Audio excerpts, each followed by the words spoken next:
We will see D'Asia Duncan in the next heat. She is the meet record holder. She ran 14:32 last year. She's getting close to that 14-second barrier. We've had a run of great hurdlers here in Connecticut. Duncan is the latest in that line. D'Asia is, I would say, in the top 10% of student athletes we've had at Bloomfield. Duncan can do it all. She's an All-American heptathlete.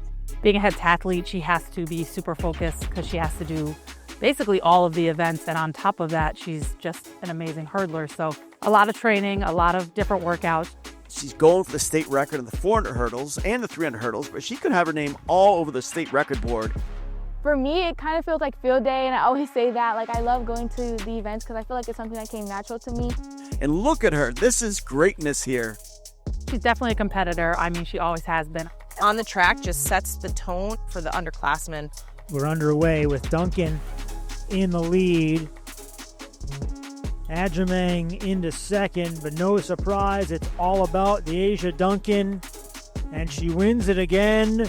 Meet record again for D'Asia Duncan, the Class M champion. Every time we step onto a track, she's going for a better goal, whatever event she's doing. It's just really fun to me going to each event and doing good in it. Duncan clears the final hurdle, and she wins it. 43.53. It's a new meet record. You have to be able to break something down to build it back up, and that is one of her strongest points. Not only is she teachable, she's very strong, and she's goal-oriented. So naturally, she's a phenomenal athlete, but just being able to push through and learn new things at any time that might just help her get further. She's showing everybody the odds are not against anybody else at all. She can definitely rise to any occasion. Duncan away well. Off the first hurdle, huge lead, extending it. Anjumang's there, LeBron's there, but the day belongs to D'Asia Duncan. Yeah, there's no room for error in the hurdles. 10 barriers, each one has to be precise. You don't know who's going to win until they cross that last barrier. I had a big tumor in my left breast. I actually had it in both my breasts, but I got it surgically removed on my left side. I would feel it there, my breast would feel really hard, and I mentioned it to my mom, but sometimes when we look it up, they say different things. They'll be like, oh, sometimes it's normal to have little bumps. But when I went to the doctor, they checked it out, and it was a tumor in there. So we immediately scheduled to get it surgically removed because we knew that it could grow to be cancerous, and we didn't want that. It was obviously very scary for my family and my mom and myself.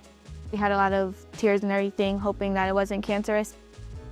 Surgery kind of brings you back a little bit with your training. So my times weren't where they were before, so I just had to work even harder and know that I would get back eventually to where I was.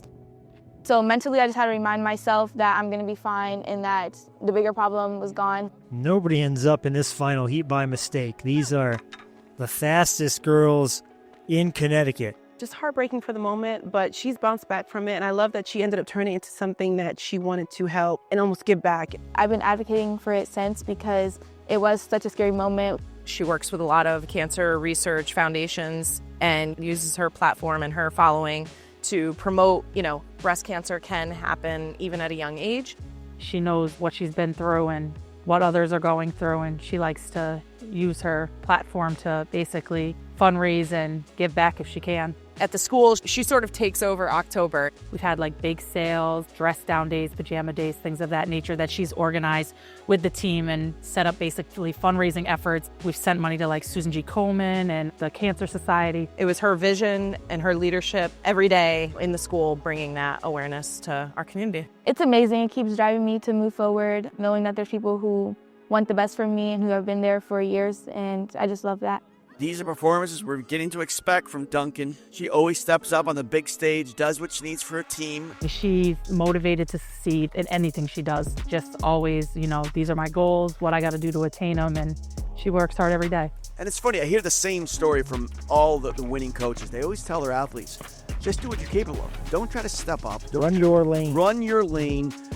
Don't get nervous. Just run it like a regular race. And if you do that, you'll hit your spots. And that's all they're doing. Just because you have a bad moment or a bad time, like you can still have all your dreams come true and keep pushing through and still be like this amazing athlete, which she's showing us every day. I have overcome a lot. There's been many challenges and hurdles going through with track. We're definitely on record watch every time she steps on the track.